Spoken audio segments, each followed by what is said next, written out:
This is the second digital clip that looks at the mind mechanics. In the first clip, we discussed the conscious mind and its limited focus and attention. We discussed also the subconscious and its capacity to store information, and the creative subconscious's ability to create our natural behaviours. Our subconscious mind creates for us a picture of reality, and our picture of reality is supported by 4 key concepts. They are restrictive zones, comfort zones, self-image, and self-esteem. These 4 key concepts all have a direct impact on our real performance. In this digital clip, we're just going to look at restrictive zones and comfort zones. So let's start with restrictive zones. How many fears are people born with? Only 2. The fear of loud noises and the fear of falling are the only 2 things that make babies startle. You can put them in a playpen full of snakes. They will play happily with the snakes until one of them bites, and then the subconscious mind gets hold of the pain that's created and says, aha, snakes are dangerous, I'll stay away from them. All phobias are learnt behaviours. And if you can learn a behaviour, you can unlearn it too. Because the subconscious mind has no judgment and just stores for us our picture of reality, we can learn restrictive zones with very short exposures to the things that we don't like. Take, for instance, spiders. How do people in the UK become afraid of spiders when we have no poisonous spiders around to bite us? Well, it's quite simple. We observe our parents running around the house shouting, "There's a spider on the landing." And very quickly, at a deep subconscious level, our children get the picture that spiders must be dangerous because look at mum's reaction. So let's consider some restrictive zones we might see in the workplace. Fear of failure is an interesting restrictive zone where people would rather not try than be seen to fail. But probably one of the most common ones is public speaking. How do managers and leaders turn to jelly when they have to consider standing in front of their peers to give a team brief or a toolbox talk?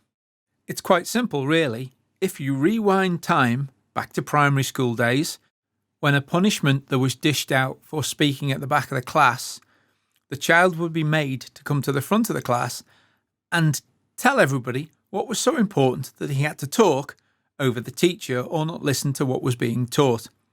At a deep subconscious level, that public humiliation didn't just infect the person dragged out, but every other person in the room felt the embarrassment too. That's why public speaking is such a common and consistent phobia in the workplace.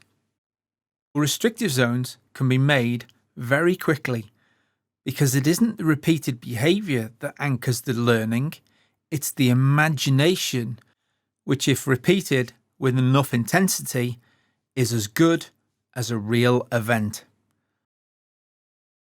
Comfort zones.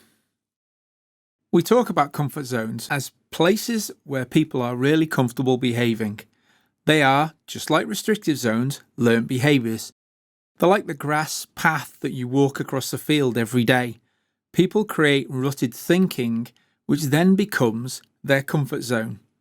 And when they're operating inside their comfort zone, they're quite comfortable in the way they behave. They don't suffer any stress. It's just the everyday behaviours we see. What happens when we pull somebody off their path or stretch them outside their comfort zone?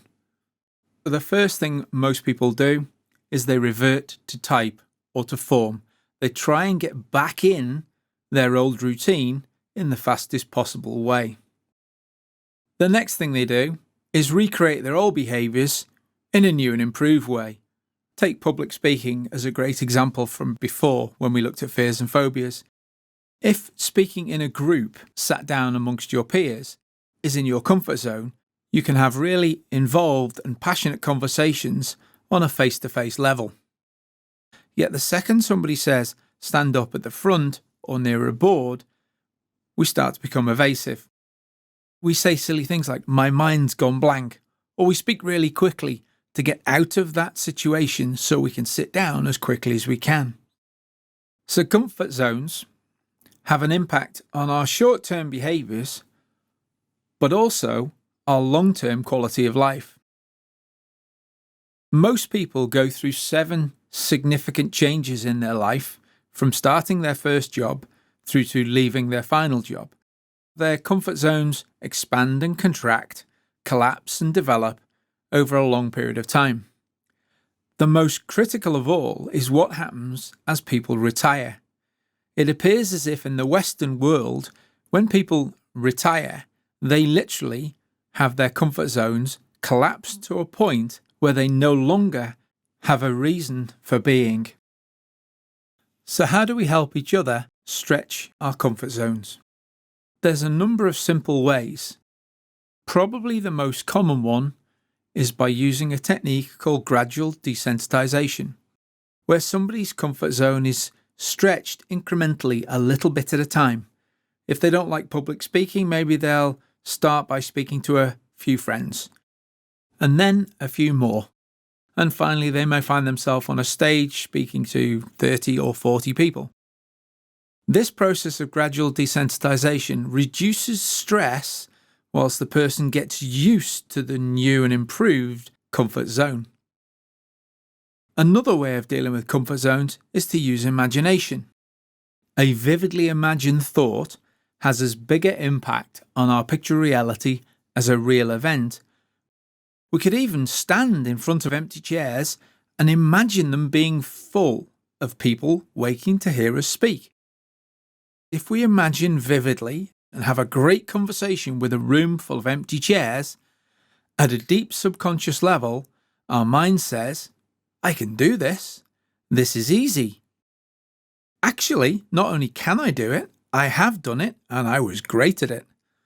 And the subconscious mind changes instantaneously.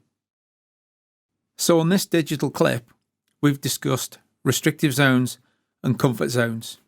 And both of these feed into the next digital clip, which is all about self-image, self-esteem, and real performance.